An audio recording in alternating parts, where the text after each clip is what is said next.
దీనికి అన్నిటికీ కారణం ఏంటంటే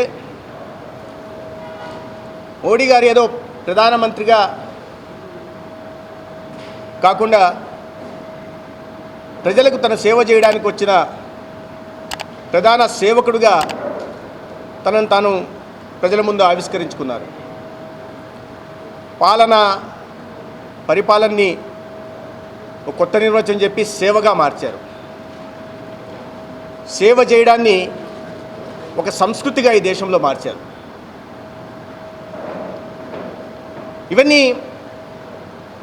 వీటి కారణంగానే ఇవాళ ప్రజల్లో ఆ విశ్వాసం కలిగింది.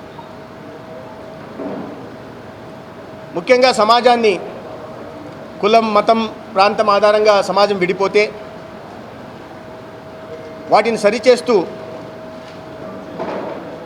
అంత్యోదయని ఒక నిజమైన నిర్వచనం చెప్తూ ఈ దేశంలో 4 కులాలు మాత్రమే ఉన్నాయి. అవి పేదలు, రైతులు, మహిళలు, యువకులు. వీరి జీవితాల్లో వెలుగులు నిండితే దేశం తనంతకు తానే అభివృద్ధిలో పరుగులు పెడుతుందని వారు విశ్వసించారు. దాన్ని చేసి చూపిస్తున్నారు. సమాజంలో అట్టడుగున ఉన్న వారికి ఈ అభివృద్ధి సంక్షేమ పథకాల ఫలాలు అందాలనే ఉద్దేశంతో వారు చేపట్టిన అనేక పథకాలు ఇవాళ ప్రజల జీవితంలో మార్పులు వచ్చాయి. తద్వారా ఈ 11 సంవత్సరాల్లో పేదరిక దేశంగా, ఎప్పటికీ అభివృద్ధి చెందుతున్న దేశంగానే మిగిలిపోయిన భారత్లో 27 కోట్ల మంది ప్రజలు పేదరికం నుంచి బయటకు వచ్చారని ఈ అంతర్జాతీయ సంస్థలన్నీ చెప్తూ ఉన్నాయి. 4 కోట్లకు పైగా పేదల కోసం ఇళ్ల నిర్మాణం చేపట్టిన, 51 కోట్ల మందికి సురక్షా బీమా యోజన కలిగించిన, 29 కోట్ల మందికి జీవనజ్యోతి బీమా లబ్ధి చేకూర్చిన, 7 కోట్ల మందికి పైగా ఇవాళ అటల్ పెన్షన్ వర్తింపజేస్తున్న, 68 లక్షల వీధి వ్యాపారులకి స్వనిధి లబ్ధి చేకూరుస్తున్న, లేదా 55 కోట్ల మందికి జేబుల్లో ఖర్చు తగ్గించడం కోసం, అందరికీ ఒక నాణ్యమైన వైద్యం అందించడం కోసం ఆయుష్మాన్ భారత్ ద్వారా 5 లక్షల వైద్య సహాయం దేశవ్యాప్తంగా ఎక్కడైనా పొందే అవకాశం కల్పించిన, ఇవన్నీ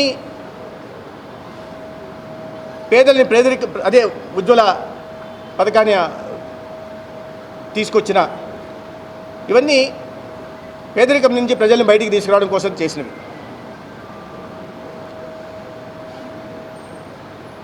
వ్యవసాయ రంగానికి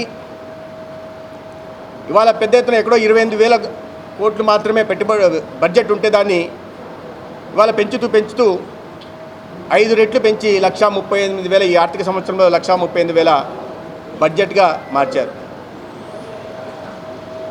దాదాపు 90% సబ్సిడీ ఇస్తూ యూరియా, ఫాస్ఫేట్ని రైతులకు అందజేస్తున్నారు.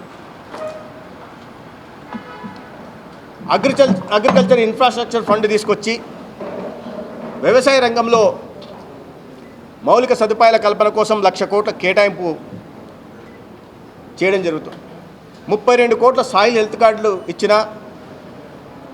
7 కోట్ల రైతులకి కిసాన్ హెల్త్ కార్డులు ఇచ్చిన, లేదా 11 కోట్ల మందికి PM కిసాన్ నిధి ద్వారా పంట పెట్టుబడి సాయం ఇస్తున్నా, లేదా సమగ్ర పంటల బీమా పథకం తీసుకొచ్చి 1,76,000 కోట్లు ఇప్పటిదాకా క్లెయిమ్స్ కింద రైతులకు చెల్లించిన, లేదా సబ్మిషన్ ఫర్ అగ్రికల్చర్ మెకనైజేషన్ కింద 50% సబ్సిడీతో యంత్ర పరికరాల వ్యవసాయ పనిముట్లు రైతులకు అందజేసిన, ఇతరత్ర అనేక సబ్సిడీలలో రైతులకు సహాయం చేస్తున్న, వ్యవసాయ రంగానికి ఊతమిచ్చి ఉత్పత్తులు పెంచాలనే ఉద్దేశంగా ఉత్పత్తి పెంచాలా, ఎగుమతులు పెంచాలనే లక్ష్యంగా వ్యవసాయ రంగాన్ని ఒక సమూలమైన మార్పు తీసుకొచ్చే ప్రయత్నం చేశారు.